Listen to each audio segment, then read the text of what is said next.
Halo manusia berjagat, ketemu lagi sama Pak Santoso dari Jagat Play. Hari ini kita akan ngobrol soal sosok legendaris Simba yang satu ini yang di sebelah kiri gua. Ada apa gerangan sama dia? Mari kita lanjut.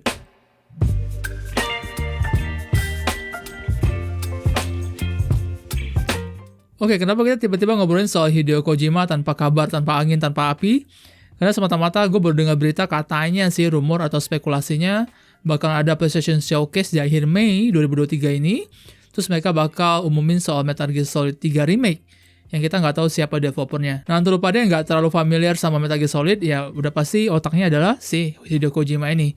Jadi Hideo Kojima sudah membangun Metal Gear Solid dari era bahkan sebelum PlayStation, tapi yang paling terkenal memang Metal Gear Solid 1, terus 2, 3, 4, dan akhirnya 5 yang menutup dengan Fox Engine gitu. Nah, ada beberapa alasan kenapa Hideo Kojima itu dipandang begitu tinggi di mata developer game, bahkan termasuk juga reviewer dan banyak gamer. Itu sangat-sangat bergantung pada seberapa familiar lu sama produknya dia gitu, dan seberapa dekat sama lu soal ide-ide gilanya dia selama proses pengembangan, terutama di Metal Gear Solid. Nah, si Hideo Kojima tuh gak cuma bikin video game doang kadang-kadang, tapi dia juga seringkali menyuntikkan ide-ide yang gak pernah lu pikirin terjadi di game yang lain. Terus implementasinya tuh begitu baik atau begitu keren atau begitu gila atau begitu dalam tanda kutip bodohnya, sampai tiba-tiba tuh bisa ninggalin impresi yang sangat-sangat kuat gitu. Nah, seberapa memesonanya si eranya si Hideo Kojima adalah ketika kita ngobrol soal Metal Gear Solid 1 misalnya, kita langsung ketemu sama begitu banyak hal yang keren yang pantas dibicarain, dari cerita, sinematik, musik, sampai ide-ide yang tidak pernah terpikirkan, seperti yang gue bilang tadi, tidak pernah terpikirkan oleh developer yang lain gitu. Nah, untuk lo pada yang mungkin gak terlalu familiar sama sepak terjang si Hideo Kojima, terus ngerasa kalau semua fansnya yang memang agak cringy sih, yang kalau misalnya agak tergila-gila ya, cuman merasa kalau misalnya terlalu mengagungkan dia. Nah, ini gue pengen kasih lihat sebenarnya terobosan apa aja sih yang berhasil dia capai dengan Metal Gear Solid selama eranya si Hideo Kojima, dan ide gila apa yang berhasil diimplementasikan dan tidak mungkin terulang di game-game yang lain gitu. Nah, gue pengen kasih lihat nih ada 5 terobosan atau 5 ide gila yang berhasil dicapai Hideo Kojima dengan Metal Gear Solid sama franchise-nya itu tetap ada gitu. Let's go. Nomor 5 adalah Joachim Mogren.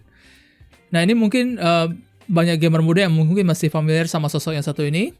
Jadi di beberapa tahun yang lalu ketika Metal Gear Solid 5 pertama kali diperkenalkan kepada publik, itu bukan Hideo Kojima yang keluar, tapi seorang developer bernama Joachim Mogren yang mukanya semua dibalut sama kain putih gitu. Jadi kayak seolah dia lagi cedera, sesuai dengan karakter yang pernah pertama kali dia tunjukkan ke publik, yaitu seseorang yang memang cedera juga, mukanya nggak pernah kelihatan. Nah, si Joachim Mogren ini disebut-sebut sebagai tim developer dari sebuah studio bernama Moby Dick untuk sebuah game yang masih misterius di kala itu. Nah, seperti yang bisa lu prediksi, ternyata tidak pernah ada yang namanya Joachim Mogren. Dia ada aktor, dan tidak pernah ada namanya Moby Dick Studio. Semuanya adalah akal-akalan si Hideo Kojima buat ngenalin si Metal Gear Solid 5, The Phantom Pain, sama di kala itu juga Ground Zeroes. Nah, Joachim sendiri adalah anagram dari Kojima sendiri kalau misalnya lu susun ulang huruf-hurufnya gitu. Nah, ide gila Kojima buat manfaatin aktor, buat majuin si Metal Gear Solid 5 ini yang bikin beberapa banyak orang, termasuk gue pribadi, di kala Abandon, salah satu game PlayStation yang misterius, keluar, terus banyak yang mengira kalau itu gamenya Kojima. Karena ya situasi kayak gini, jadi Kojima pernah melakukan aksi kayak gini, pernah nipu orang, nipu publik dengan memperkerjakan aktor ke depan segala macam, membuat banyak prediksi atau banyak spekulasi ketika game-game yang misterius yang gak jelas siapa developernya, tapi hype-nya tinggi tuh, semua pada ngira kalau Kojima yang ngerjain di belakang layar, padahal nggak selalu begitu gitu. Nah, Kojima juga sempat ngobrol kalau dia sendiri memang tidak lagi tertarik untuk ngelakuin trik yang sama di masa depan, jadi tidak akan lagi ngelakuin sesuatu yang kayak si Joachim Mogren ini lagi gitu. Jadi ya, kalau misalnya setiap kali ada game baru yang keluar terus, oh ini siapa yang bikin? Mungkin Kojima kali ya di belakang layar. Nah, lu ngerti kenapa alasannya banyak yang berprediksi kayak gitu. Kira-kira demikian, itu di nomor 5. Nah, di nomor 4 ini ada situasi yang cukup absurd yang mungkin tidak lagi dirasain sama gamer-gamer muda sekarang yang sangat-sangat ngandelin versi digital.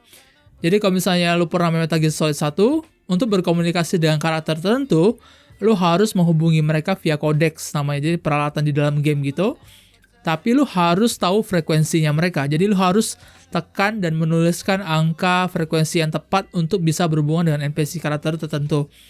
Nah, masalahnya ada satu bagian cerita ketika progress datang, lu harus menghubungi si Meryl namanya. ketika lu berani Solid Snake. Nah, kode untuk kodeknya itu tidak pernah diberitahu secara eksplisit. Bagaimana cara mereka memainkan ini? Kojima cuma tulis, kamu harus cek belakang kotak disk kamu. Jadi, untuk bisa tahu kodenya si Meryl nih, lu harus cari kotak game lu lihat halaman belakangnya, itu dia ada screenshotnya gitu. Jadi dia ada screenshot kodeks angka punya si Meryl. Nah, kalau lu main kaset bajakan yang cetakannya salah, nomor 1, atau lu beli yang digital, lu hampir tidak mungkin tahu nomor kodeknya si Meryl, kecuali lu mungkin buka majalah game di masa lalu, atau cari-cari di internet. Sekarang mungkin udah lebih gampang. Tapi di masa lalu ketika itu, ini jadi sebuah aksi troll yang bisa dibilang jenius, gila, dan menarik di saat yang sama. Karena kapan lagi lu bisa ketemu sama situasi di mana lu harus ngecek kotak game lu beneran, itu hanya untuk bisa ngobrol sama NPC dan memang nerusin cerita yang ada. Cuma Kojima mikirin kayak gitu, dan ternyata implementasinya juga bikin orang, oke, lu dapetin gua gitu, lu berhasil ngerjain gua, thank you gitu. Itu di nomor 4. Di nomor 3 kita akan ngobrolin soal Raiden. Nah, banyak gamer muda sekarang yang mungkin kenal Raiden dari 2 hal, yaitu dari Metal Gear Solid 4 ataupun dari Metal Gear Rising Revengeance yang sekarang memang gak tersedia lagi di Indonesia. Nah, Raiden itu sebenarnya sudah diperkenalkan oleh si Kojima via Metal Gear Solid 2 Sons of the Liberty di kala itu. Tapi caranya itu salah satu hal yang paling keren dan paling gila yang bisa dilakuin sama developer. Jadi ketika pertama kali Metal Gear Solid 2 diperkenalkan kepada publik, banyak demo di kala itu, di mana semua konferensi pers segala macam memang berbeda internet, itu semuanya berbintangkan Solid Snake sebagai karakter utama. Jadi setiap demo yang keluar, setiap presentasi, setiap trailer yang keluar, setiap wawancara, bahkan gambar-gambar di majalah sekalipun, semuanya memperlihatkan Solid Snake sebagai karakter utama, dan teknologi seperti apa yang akan ditawarkan di era PlayStation 2 di kala itu, sampai bisa lihat kayak jejak kaki, sampai buah yang bisa hancur karena tembakan segala macam, revolusioner sekali. Nah, bayangkan betapa aneh dan terkejutnya orang ketika mereka udah main misinya si Solid Snake di awal, cuma misi kapal itu yang cuma berdurasi 1-2 jam. Terus ketika pindah ke stage utama yang namanya tanker, yang oil rig itu, tiba-tiba karakter utama bukan Solid Snake gitu, tapi seorang anak muda yang perawakannya ganteng, rambutnya panjang, badannya ceking, dan dia pakai pedang gitu. Terus ini siapa gitu? Ini siapa kok dari Solid Snake ke karakter ini gitu? Dan dia akhirnya diperkenalkan sebagai Raiden, dan memang punya plot yang penting banget dalam di Metal Gear Solid 2 sampai akhirnya dia ketemu sama Solid Snake. Nah, fakta bahwa si Hideo Kojima berhasil ngelabuin hampir semua orang di seluruh dunia, termasuk bahkan jurnalis sekalipun di kala itu, kalau ternyata karakter utamanya Metal Gear Solid 2 itu bukanlah si Solid Snake, tapi si Raiden gitu. Dan itu benar-benar tidak bocor sampai gamenya sampai di tangan semua gamer. Bayangkan, itu sesuatu yang gak mungkin terjadi, tapi dia berhasil ngelakuin itu. Dan anehnya, walaupun dia berhasil menggeser posisi Solid Snake sebagai karakter utama, Raiden berakhir tetap dicintain sampai di posisi di Metal Gear Rising gitu. Jadi walaupun agak sedikit absurd, tapi Raiden gak tiba-tiba dibenci, malah dibikin kayak, wah, ini siapa gitu, kejutan macam apa ini. Dan cuma Kojima doang yang bisa ngelakuin kayak gitu. Dan itu salah satu hal fantastis yang berhasil dia lakuin di era Metal Gear Solid. Nah, di nomor 2 ini udah pasti sepertinya tidak lagi asing untuk gamer-gamer yang pernah main FPS 1 juga. Gue harus memberikan angka topi yang tinggi untuk Psycho Mantis, salah satu desain boss paling keren yang mungkin yang pernah temuin di game action manapun. Kalau pertama kali lu main di Metal Gear Solid 1, lu gak pernah cek internet ataupun baca majalah sekalipun kayak yang pernah dilakuin sama banyak gamer di era PS1 di kala itu. Nah, apa yang bikin Psycho Mantis begitu luar biasa posisinya sebagai boss battle? Karena dia diposisikan sebagai karakter yang mainin lu secara psikologis. Tapi psikologisnya tuh gak cuma soal cerita doang, tapi dia berhasil nembus dinding keempat buat mempengaruhi psikis lu sendiri yang lagi main gitu. Misalnya, kalau misalnya lu cuma main pakai controller port 1 di player 1, lu bisa dibilang mustahil buat mukul atau mukulin dia, atau bahkan hasilin damage yang kecil tuh susah banget gitu. Ternyata triknya adalah lu harus main di port player 2, player 1-nya kosong, supaya dia gak bisa baca pikiran lu gitu. Terus dia akan tiba-tiba bingung, oh gimana caranya gue bisa, kok lu bisa nembak gua, kok bisa mukul gua, kok gak bisa baca pikiran lu gitu. Nah, ada trik-trik kayak gitu yang dilakuin si Psycho Mantis. Yang paling gila adalah ketika lu ngobrol sama Psycho Mantis, dia bisa tahu lu lagi main game apa gitu. Terutama untuk game-game yang pada saat itu di bawah benderanya Konami.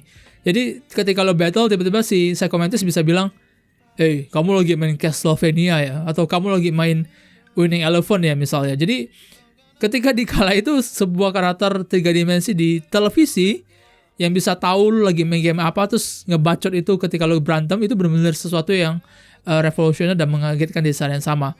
Walaupun pada akhirnya ketika dibuka triknya ternyata simple banget. Dia cuma butuh baca save data di memory card aja, terus cari yang kira-kira mana game di memory card yang benderanya Konami, terus dia tinggal sebut title-nya aja ketika lagi berantem gitu. Itu yang keren. Terus ketika analog controller pertama kali keluar juga, si Psycho Mantis juga ketika lu udah battle-nya lama, dia bisa menyarankan lu, "Hey, coba kamu pasangin analog controller kamu ke tangan atau ke kaki atau ke bahu gitu. Nanti dia akan bikin analognya getarnya tuh getar kayak getar pijet." Jadi kalau misalnya lu tiba-tiba lagi lelah berantem sama dia, lu tinggal masukin analognya ke bahu lu atau ke tangan lu atau ke kaki lu, terus dia akan bisa bikin analognya pijet. Udah beberapa mana lagi yang kepikiran kayak hal kayak gini, terus bisa implementasi ini ke dalam game dan berujung jadi keren. Cuma Kojima doang yang bisa di era Metal Gear Solid. Nah, nomor 1, ini mungkin sesuatu yang lebih serius. Salah satu terobosan atau ide gila atau hal jenius yang selalu berhasil dilakuin sama Hideo Kojima adalah dalam tanda kutip memprediksi masa depan. Oke, kita ngobrol soal project terbaru ketika Death Stranding keluar. Ketika orang bilang itu walking simulator, itu simulasi GoFood, GrabFood misalnya. Terus orang pada ketawa, kok dunianya sepi dan segala macam. Terus tiba-tiba pandemi terjadi dan situasi yang sama terjadi. Semua orang takut keluar rumah, semua orang mengandalkan kurir untuk membawa kebutuhan sehari-harinya. Nah, aksi membaca masa depan Kojima ini bukan terjadi di sini aja, tapi ketika Metal Gear Solid 2 keluar, itu udah sempat dilakuin juga situasi yang sama. Jadi ketika ide-ide gilanya si Kojima dan hal-hal filosofis yang dia bawa ke cerita Metal Gear Solid dimengerti di kala itu, di Metal Gear 2 dia udah ngobrolin soal budaya internet, dia udah ngobrolin soal kata meme itu di era MGS2 tuh udah dikeluarin sama Kojima. Terus dia juga sempat ngobrolin soal misinformasi yang terjadi karena internet. Dia juga sempat ngobrolin soal namanya post-truth. Jadi kebenaran yang hanya dipegang dan didukung oleh sekelompok orang, padahal itu bukan fakta gitu. Jadi Kojima di kala itu membicarakan bagaimana internet atau disparitas informasi atau kekeliruan informasi itu bisa bikin orang-orang tiba-tiba munculkan komunitas yang percaya sama kebenarannya sendiri, padahal itu bukan fakta gitu. Dan itu terjadi juga di saat ini. Nah, pembicaraan diskusi soal prediksi-prediksi Kojima yang memang nggak mungkin datang dari idenya sendiri. Mungkin dia banyak baca buku atau dia banyak nonton film. Tapi ada begitu banyak hal yang dibicarain di masa lalu yang ketika lo pikir-pikir tuh ternyata relevan baru di saat-saat modern sekarang. Nah, nggak heran kalau misalnya si Kojima sempat mikir kalau dia tuh takutnya orang merasa dia tuh kayak nabi yang bisa meramal. Terus game-game dia tuh tiba-tiba membuat jalur masa depan yang harusnya bahagia tuh jadi buruk karena temanya buruk gitu, kayak Death Stranding kemarin. Itu bukan sesuatu yang berlebihan, itu bukan sesuatu yang lebay, karena itu sudah terbukti di MGS2 dan terbukti juga di Death Stranding. Sementara misalnya kayak di Metal Gear 4, dia udah bicarain soal perang drone dari lama, mesin, terus bagaimana juga senjata juga sekarang pakai identifikasi khusus segala macam. Itu juga mulai terjadi di era modern sekarang. Jadi MGS 4 sekarang perlahan tapi pasti soal perang militernya itu mulai bergerak ke implementasi yang ada di dunia nyata. Jadi nomor 1 bagian tergila dari Kojima adalah kadang-kadang dia bisa prediksi masa depan, bro. Itu yang terjadi, kira-kira demikian. Nah, kira-kira itu adalah 5 kejeniusan, ide gila atau ide tolol Hideo Kojima yang berhasil bikin 2 hal. Dia bikin Metal Gear Solid memorable dan legendaris. Yang kedua, dia berhasil memosisikan dirinya sebagai developer legendaris juga karena terobosan-terobosan yang nggak pernah terpikirkan oleh developer yang lain gitu. Dan implementasinya untuk urusan yang bahkan sekontroversi misalnya menggantikan, terutama sebagai kejutan atau cuma hal-hal bodoh seperti membaca memory card terus disuarakan ke lu. Nama gamenya tuh berhasil bikin terobosan-terobosan yang kayak berinteraksi dengan lu sebagai gamer instead of sama gamenya sendiri gitu. Nah, gue berharap dengan 5 terobosan di era Metal Gear Solid ini, lo bisa mengerti kenapa gamer-gamer tua misalnya kayak gue tuh sangat menantikan apa yang dikerjakan sama Kojima di masa depan, karena selalu ada hal kayak begini. Dan bukan cuma soal ketergantungan kayak semacam jatuh cinta kreatif yang berlebihan pada sosok yang satu ini gitu. Itu yang pengen gue dorong sekarang. Dan kalau memang misalnya Metal Gear Solid 3 remake itu memang kejadian dan terjadi game eksklusifnya PS5, gue gak sabar kira-kira visualnya kayak apa. Tapi gue berharap semoga ide gilanya Kojima di seri itu, dari lelucon naik tangga panjang mampus sampai pertarungan lawan boss kayak di end yang bisa lu tinggal mati, itu juga tetap dipertahankan di sana. Kira-kira demikian. Pada Santoso, jaga play. See you on the next video. Bye-bye. Dadah.